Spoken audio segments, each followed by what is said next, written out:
अब आज हम लोग जो देखेंगे वो ये देखेंगे कि पाइथन में हम लोग काम कैसे करते हैं। ठीक है, तो पाइथन को हम लोग डाउनलोड करेंगे और इंस्टॉल कर लेंगे। इंस्टॉलेशन के बाद हमारे पास जब आप पाइथन को रन कराएंगे तो हमारे पास कुछ इस टाइप की स्क्रीन आपके सामने दिखेगी, आपके सामने दिख रही है। और ये तीन जो है आपके ग्रेटर देन के साइन दिख रहे हैं। ये जो तीन हमारे ग्रेटर देन के साइन हैं, इसको हम लोग प्रॉम्प्ट बोलते हैं। ठीक, ये पाइथन का शेल है और शेल में ये प्रॉम्प्ट है। इस प्रॉम्प्ट के ऊपर ही हम लोग कोड करते हैं। तो बेसिक तौर पे अगर देखा जाएगा तो पाइथन के अंदर हम लोग दो तरीके से कोडिंग को अप्लाई कर रहे होते हैं। पहला ऑप्शन होता है जो शेल के ऊपर काम कर रहे होते हैं और दूसरा ऑप्शन होता है जहाँ पे हम लोग अपनी फाइल को क्रिएट करते हैं और फाइल क्रिएट करने के बाद फिर पाइथन को रन कराते हैं। ओके, तो अब हम लोग पहला पार्ट देखते हैं। उस पहले पार्ट को अगर आप यहाँ पे देखिए तो दो तरीके के मोड दिखाई दे रहे हैं एग्जीक्यूशन मोड्स में। पहला मोड है जिसको इंटरैक्टिव मोड बोलते हैं और दूसरा मोड है जिसको हम लोग स्क्रिप्ट मोड बोलते हैं। तो जो इंटरैक्टिव मोड होता है वो बेसिकली प्रॉम्प्ट के ऊपर काम करता है। ठीक है, तो देखिए यहाँ पे हम लोग प्रॉम्प्ट पे हैं और यहाँ पे हमने 1+2 लिखा तो रिजल्ट हमारा 3 आ रहा है। 4-2 लिखा तो रिजल्ट 2 आ रहा है। मतलब पाइथन के सारे ऑपरेशंस आप यहाँ पे लाइन बाय लाइन अप्लाई कर सकते हैं। पहला ऑप्शन, इस ऑप्शन को हम लोग इंटरैक्टिव मोड बोलते हैं। दूसरा पार्ट हमारा होता है जिसको हम लोग स्क्रिप्ट मोड बोलते हैं। स्क्रिप्ट मोड में क्या होता है कि हम लोग पाइथन की फाइल बनाते हैं और पाइथन की फाइल का जो एक्सटेंशन होता है वो .py नाम से होता है। ये हमारा एक्सटेंशन होता है। तो जैसे हम लोग एमएस वर्ड में नई फाइल बनाते हैं वैसे ही हम लोग पाइथन में भी न्यू फाइल क्रिएट करेंगे with the extension of .py। और फिर वही कोड जो आप यहाँ पे अप्लाई कर रहे थे इसी कोड को आप लोग पाई के अंदर अप्लाई कर देंगे तो आपका कोड एग्जीक्यूट हो जाएगा। देखिए ये बिल्कुल आपके सामने फाइल दिख रही है, ये नोटपैड की तरह आपको दिख रहा होगा। जो भी आप कोड यहाँ पे राइट करेंगे उस कोड को रन कराने के लिए हम लोग रन में जाते हैं और रन में मॉड्यूल अप्लाई करते हैं। रन मॉड्यूल पे क्लिक करेंगे। जब रन मॉड्यूल पे क्लिक करते हैं तो हमारा इसी प्रॉम्प्ट के ऊपर रिजल्ट चला आता है। ठीक है, तो दो तरीके का मोड है। पहला मोड है जिसको हम लोग इंटरैक्टिव मोड बोलेंगे और दूसरा मोड है जिसको हम लोग स्क्रिप्ट मोड बोलेंगे। और इन दोनों पे हम लोग पाइथन के प्रोग्राम को रन करा सकते हैं।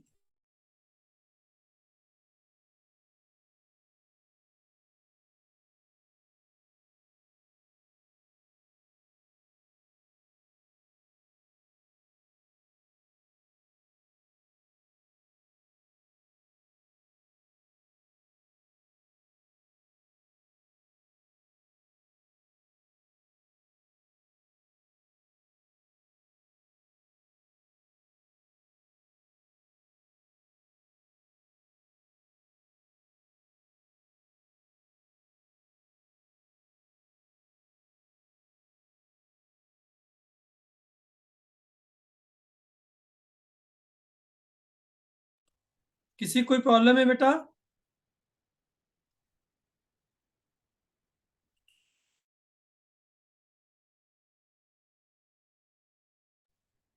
चलो नेक्स्ट पार्ट पे आते हैं हम लोग। और यहाँ पे हम लोग क्या करेंगे कि इस प्रोग्राम को रन करा के देखेंगे कि प्रोग्राम रन कैसे होता है। ठीक, तो आप स्टार्ट पे जाएंगे और स्टार्ट पे आप लोग यहाँ पे क्लिक करेंगे और यहाँ लिखेंगे आइडल। आइडल जैसे लिखेंगे, ये नोट कर लेना, आइडल जैसे लिखेंगे हमको यहाँ पे आइडल देखो, आइडल पाइथन 3.11 लिख के आ रहा है। अब आप इस पर क्लिक कर दीजिए। जब आप इस पर क्लिक कर देंगे तो आप देखेंगे कि आपके सामने ये स्क्रीन आ रही है। ठीक, क्या ये स्क्रीन सबको दिख रही है भाई? होता है।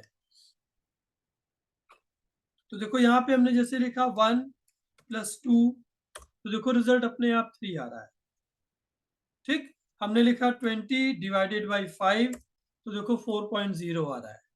हमने लिखा 20 - 10 आ रहा है। ये इंटरैक्टिव मोड है। इस इंटरैक्टिव मोड में आप जो भी कोड अप्लाई करना चाहते हैं वो आप इस प्रॉम्प्ट के ऊपर कर सकते हैं। ठीक, लेकिन जब कोड की साइज बड़ी हो जाएगी, जब आपको बड़े कोड अप्लाई करने होते हैं तो आप इंटरैक्टिव मोड पे काम नहीं करते, फिर आपको काम कहाँ पे करना होता है, फिर आप फाइल में जाएंगे, फाइल में न्यू फाइल। अब देखिए ये आपका एक नोटपैड की तरह आपके पास एक स्क्रीन आ रही है। अब यहाँ पे आप पाइथन की फाइल बना सकते हैं। अब आप देखिए यहाँ पे हमने अगर लिखा यहाँ पे 10 डिवाइडेड बाई 2 और 10 डिवाइडेड बाई 2 को हमने प्रिंट के अंदर लिया। हमने लिखा प्रिंट 10 डिवाइडेड बाई 2, फिर हमने लिखा प्रिंट 10 प्लस 2 और इस फाइल को सर हम स्क्रीन सेव में कर कोई रहे हैं। मूवमेंट नहीं हो रही है, क्या हुआ? तो स्क्रीन में चल नहीं रही है, मतलब जो आप लिख रहे हैं सब कुछ दिख नहीं रहा है। अच्छा, अब दिख रहा है? यस सर, अब दिख रहा है।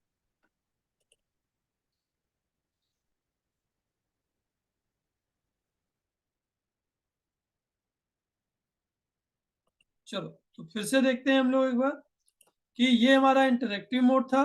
इंटरेक्टिव मोड के बाद अब हम लोग स्क्रिप्ट मोड देखेंगे। तो स्क्रिप्ट मोड के लिए फाइल, न्यू फाइल। अब देखो यहाँ पे आपको एडिटर स्क्रीन दिख रही है, दिख रही है ना? इस जगह पे हम लोग लिखेंगे print 10 plus 2, print 10 divided by 2। हम ये दो एक्सप्रेशंस को सॉल्व करना चाहते हैं। ठीक, तो हम इसको सबसे पहले सेव करेंगे। तो सेव एज पे जाएंगे और यहाँ पे फाइल का नाम देंगे। फाइल का नाम जो भी होगा वो आप कोशिश कीजिएगा डबल कोट्स में लिखने के लिए। अब डबल कोट्स में जैसे हमने लिखा सम डॉट पाई, एक्सटेंशन का ध्यान रखिएगा, सम डॉट पी वाई, पाई से सेव कर लीजिए। जब आप इसको सेव कर लेंगे तो अब हमको इसको रन कराना है। तो रन में जाएंगे और रन मॉड्यूल करेंगे। जैसे रन मॉड्यूल करेंगे आप देख सकते हैं कि ये रिजल्ट आपके सामने आ रहा है। आ रहा है या नहीं आ रहा है बताइए? यस सर, आ रहा है। ठीक, तो दोनों मोड समझ में आ गए। एक इंटरेक्टिव मोड हो गया और एक हमारा क्या हो गया, स्क्रिप्ट मोड हो गया। ये सभी लोगों को क्लियर है भाई? बताओ।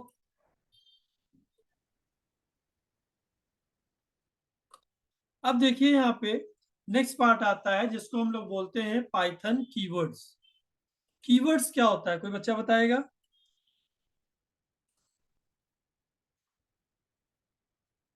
कीवर्ड्स हमारा एक ऐसे वर्ड्स होते हैं जिसकी स्पेसिफिक मीनिंग पाइथन के इंटरप्रेटर में या किसी भी लैंग्वेज के इंटरप्रेटर में पहले से डिफाइंड होती है। ठीक, हमारी आपकी लाइफ में भी कुछ ऐसे वर्ड्स होते हैं जिनको हम लोग इन जनरल यूज नहीं करते हैं। ठीक, जैसे हमारा आपका नाम तो एक अलग बात है, लेकिन जैसे मान लीजिए बस है, ट्रक है, कार है, ट्रेन है, ये सब कुछ ऐसे कीवर्ड हैं जिनकी एक स्पेसिफिक मीनिंग है। ठीक, कि अगर कोई कहता है कि बस, तो बस एक आपका शेप आपके दिमाग में बैठता है कि बस ऐसे होगी। ट्रेन तो ट्रेन ऐसे होगी। किसी का नाम बस और ट्रेन नहीं होता है। ऐसा होता है कि नहीं होता है? तो ऐसे ही कुछ कीवर्ड्स हमारे होते हैं जो पाइथन की लाइब्रेरी में ऑलरेडी स्टोर्ड होते हैं और इनकी स्पेसिफिक मीनिंग होती है। तो मतलब जब आप इन जनरल किसी प्रोग्राम को लिखेंगे तो उसमें आप इसका यूज तभी कर सकते हैं जब आपको कुछ स्पेसिफिक मीनिंग से रिलेटेड कुछ ऑपरेशन अप्लाई करने को। ओके, तो ये हो गया कीवर्ड। कीवर्ड का मतलब जो मोटी मोटी लैंग्वेज आपको समझनी है वो ये समझनी है कि कीवर्ड हमारा एक रिजर्व वर्ड होता है जिसकी स्पेसिफिक मीनिंग पाइथन के इंटरप्रेटर में डिफाइंड होती है। ठीक, और उसका एक स्पेसिफिक यूज होता है। तो इन जनरल हम लोग उसका यूज नहीं कर सकते। ऑलराइट, नेक्स्ट पार्ट हमारा है जिसको हम लोग आइडेंटिफायर बोलते हैं। देखिए, आइडेंटिफायर एक ऐसा पार्ट होता है कि पाइथन में जब आप वेरिएबल को डिफाइन करने जा रहे हैं, जब आप क्लास को डिफाइन करने जा रहे हैं, जब आप ऑब्जेक्ट को बनाने जा रहे हैं, तो ये सारी चीजें आपकी आइडेंटिफायर कहलाती है। ठीक, तो आइडेंटिफायर्स के लिए कुछ रूल्स होते हैं, वो रूल्स आपको दिमाग में रखने हैं। ठीक, जैसे देखिए पहला पॉइंट लिखा है the name should begin with an upper case और अ लोअर केस और एन अंडरस्कोर। मतलब जो पहला लेटर आपका होगा किसी भी वेरिएबल का, वो अंडरस्कोर हो सकता है, वो कैपिटल लेटर्स हो सकते हैं, वो स्मॉल लेटर्स हो सकते हैं। ठीक, लेकिन 0 to 9 कभी भी नहीं हो सकता। मतलब कोई भी वेरिएबल का नाम, किसी भी आइडेंटिफायर का नाम हम डिजिट से स्टार्ट नहीं कर सकते। ये पहला पॉइंट है जो आपको दिमाग में रखना है। तो पहला पॉइंट क्या हुआ कि अंडरस्कोर हो सकता है, कैपिटल ए टू जेड हो सकता है, स्मॉल ए टू जेड हो सकता है, लेकिन 0 to 9 नहीं हो सकता। सेकेंड पॉइंट है it can be of any length, कितनी भी लेंथ का आप वेरिएबल का नाम, क्लास का नाम, फंक्शन का नाम डिफाइन कर सकते हैं, लेकिन हमारी कोशिश ये होनी चाहिए कि हम छोटा सा छोटा आइडेंटिफायर का नाम डिफाइन करें। ठीक, नेक्स्ट पॉइंट है it should not be a keyword और रिजर्व्ड। जो ऊपर हमने कीवर्ड्स बताए हैं आपको, ये कीवर्ड्स आप यूज आइडेंटिफायर्स में नहीं करेंगे। उसकी वजह यह है क्योंकि ये हमारी स्पेसिफिक मीनिंग को डिफाइन करता है। ठीक, नेक्स्ट है we can not use specific symbol like exclamation का साइन है, @ है, हैश है, डॉलर है, परसेंट है। इन सभी की अपनी अपनी मीनिंग है पाइथन के अंदर, तो आप इन सिंबल्स का भी यूज नहीं कर सकते। अगर आपको सिंबल को यूज करना भी है तो आप सिंपली अंडरस्कोर का यूज करेंगे, उसके अलावा कोई भी आइडेंटिफायर आप यूज नहीं करेंगे। आपको ये चीज ध्यान रखनी है, और कोई भी कीवर्ड यूज नहीं होगा। वो अब हम फिर से जो है आइडल पे जाते हैं, और आइडल की स्क्रीन शेयर होगी तो बताइएगा आ रहा है कि नहीं आ रहा आपके सामने। आ गया? प्रॉम्प्ट दिख रहा है सबको? नहीं आया सर, नहीं आया। अब आ गया होगा, आ रहा है ना? यस सर, आ गया। चलो अब देखो आइडेंटिफायर्स कैसे यूज करते हैं।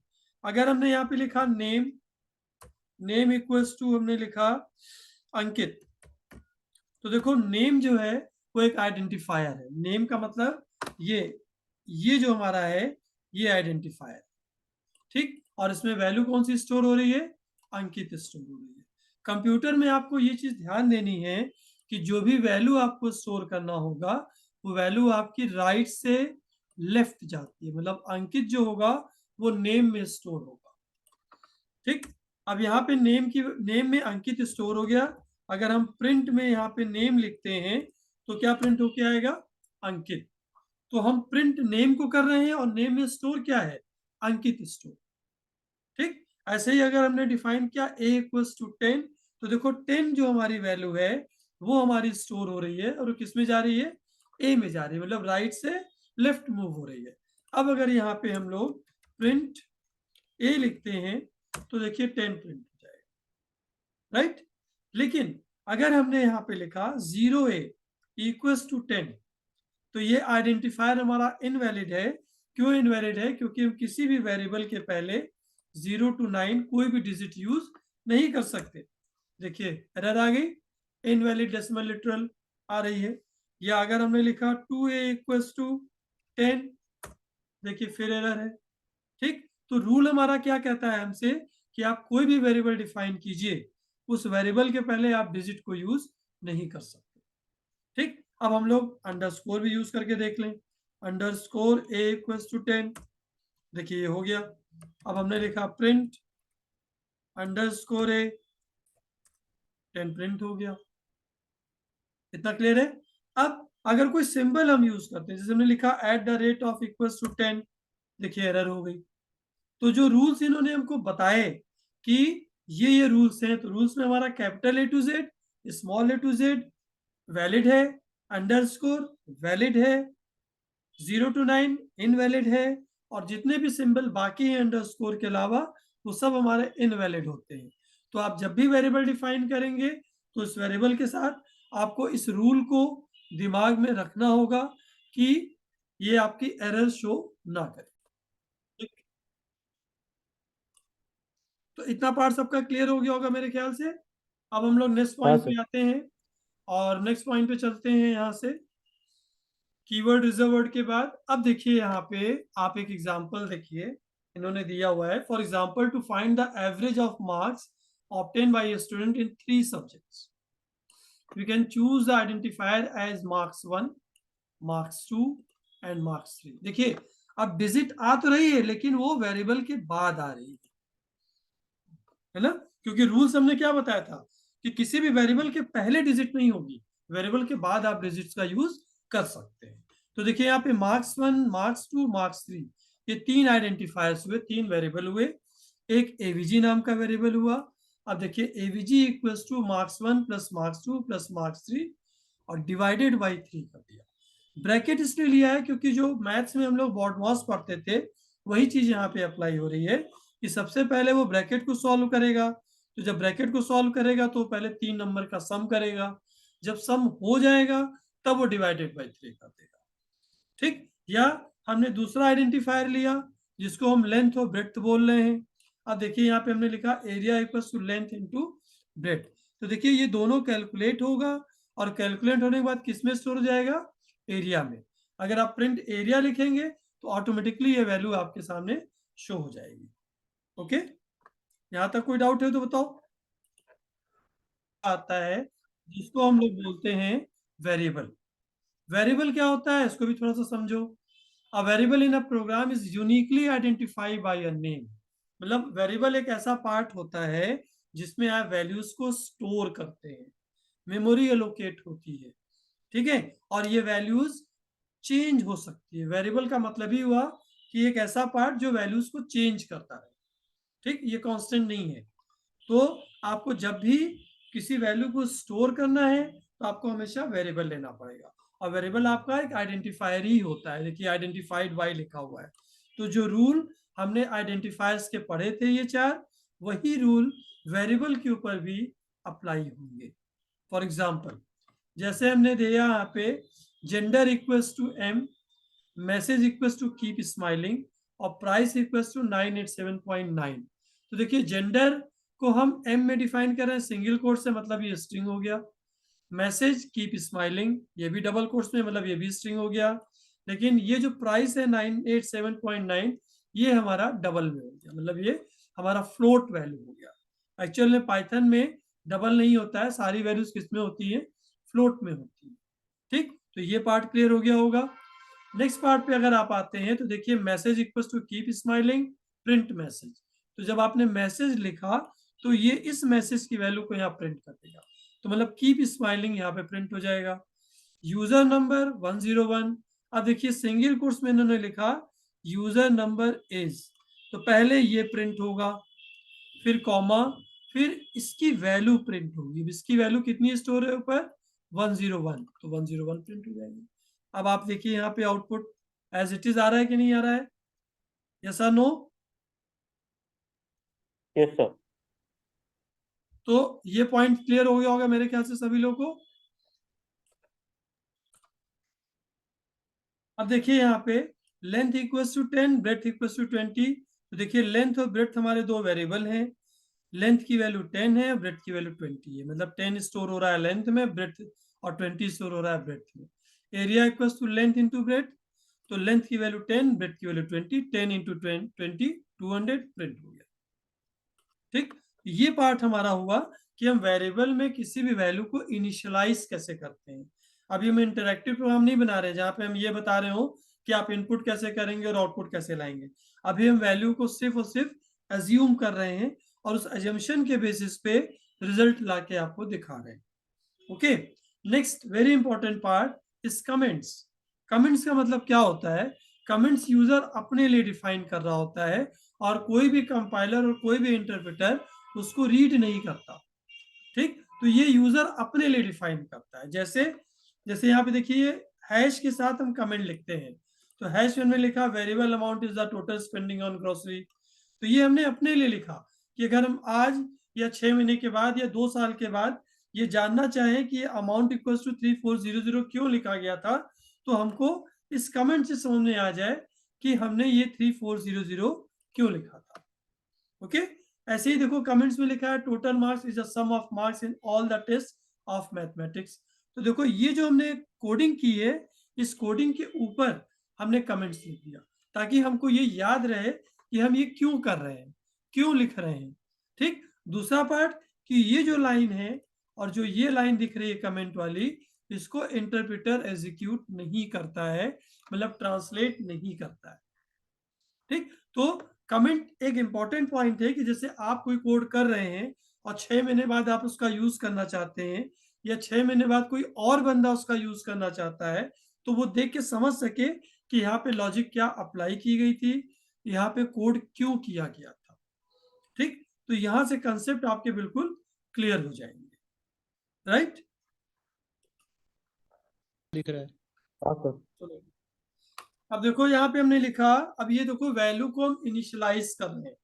तो वैल्यू कैसे इनिशियलाइज हुई, a equals to 10, a equals to 10 का मतलब हमने a को 10 से इनिशियलाइज किया, b इक्वल्स टू 20, 20 से इनिशियलाइज किया। अब हमने लिखा c equals to a plus b, तो a और b का सम c में आएगा और प्रिंट क्या किया हमने, c कर दिया। तो देखो 10 स्टोर हुआ a में, 20 स्टोर हुआ b में, और a प्लस b का सम किसमें स्टोर हो गया, c में। अब जब हम प्रिंट c करेंगे तो देखो 30 आ गया। 30 है। ठीक, इसको थोड़ा सा और अच्छा लिखना है तो हम लिख सकते हैं प्रिंट सम ऑफ, ये नोट जिसको करना है बेटा नोट करते चलना, sum of two numbers, comma यहाँ पे इक्वल भी लगा दें, sum of two numbers equals comma, और कॉमा के बाद वो वेरिएबल जिसमें वैल्यू आई है, तो वो वैल्यू कौन सी है, सी है। एंटर कर दो। देखो अब क्या लिख के आ रहा है, sum of two numbers equals to 30। तो यहाँ पे सिर्फ 30 आ रहा था और यहाँ पे थोड़ा इंटरैक्टिव आउटपुट आ रहा है, sum of two numbers equals to 30। तो दोनों में कौन बेहतर लग रहा है आपको, पहला वाला दूसरा वाला, दूसरा वाला सर। दूसरा वाला। दूसरा वाला। ठीक, ऐसे ही मान लीजिए कि हमने लिखा p equals to 1200, r equals to 3, t equals to 2। अब हम सिंपल इंटरेस्ट निकालना चाहते हैं तो S I equals to bracket में लो p into R into T divided by 100, print S I 72.0। ठीक, अब अगर आप बहुत गौर करेंगे तो आप देखेंगे कि आप सी में या जावा में या बाकी लैंग्वेजेस में आपको वेरिएबल को डिक्लेयर करना पड़ता था कि ए किस टाइप का है, बी किस टाइप का है, सी किस टाइप का है। यहाँ पे देखो कोई डिक्लेरेशन नहीं है, आप सिर्फ वेरिएबल का नाम डिफाइन कीजिए, पाइथन उसको ऑटोमेटिकली समझेगा कि वैल्यू नंबर है, फ्लोट है, कि स्ट्रिंग है, कि कैरेक्टर है। आपको उसमें अगर अपना उसमें दिमाग सी लगाने में की जरूरत नहीं है। जैसे सी में m% a m% d हाँ, वगैरह ये लिखते सारी थे। चीजें होती थी सी में, आप int a comma b comma c लिखते थे, यहाँ कुछ नहीं लिखना है। आप यहाँ पे सिंपली वेरिएबल लीजिए और अपना काम खत्म कीजिए, राइट। इतना क्लियर है।